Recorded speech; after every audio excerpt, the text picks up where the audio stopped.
This is an old edition of the famous board game Monopoly, dating from around the 1950s. It's complete and in relatively good condition for its age.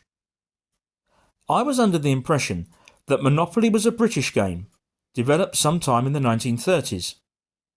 But it turns out that its origins are far older, and it's not British at all, but American.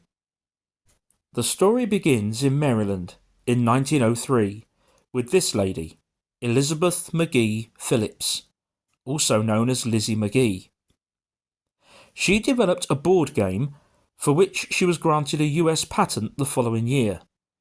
It was called the Landlord's Game.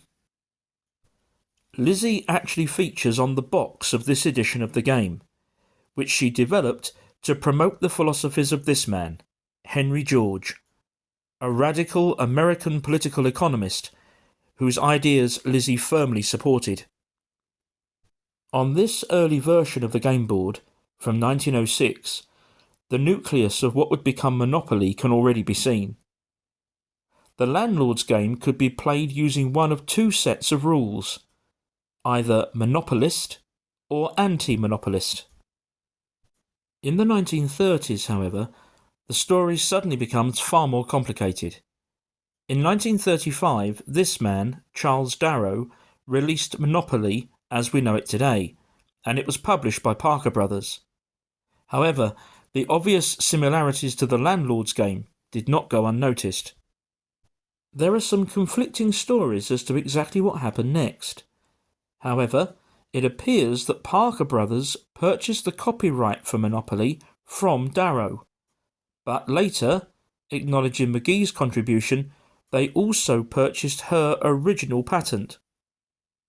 And so, the board of an original 1935 Monopoly game would have looked something like this, with the street names taken from Atlantic City, New Jersey. Monopoly quickly gained international popularity, and in Britain, a license was granted to Waddingtons to produce their own version. They looked to London for the inspiration for their street names, giving us the board layout that many of us are familiar with today. Parker Brothers were taken over by Hasbro in 1991, and they and their license holders continued to produce Monopoly to this day.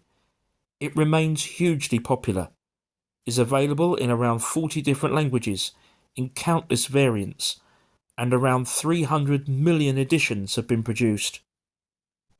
The sheer volume of production means that even older sets, such as the one from the 1950s that I've featured in this video, have little monetary value. However, they remain a fascinating part of past and present social history. So, if you find yourself playing Monopoly, maybe take a moment to remember that you're playing a game with a long and remarkable history. Thank you for watching, and I'll see you again very soon.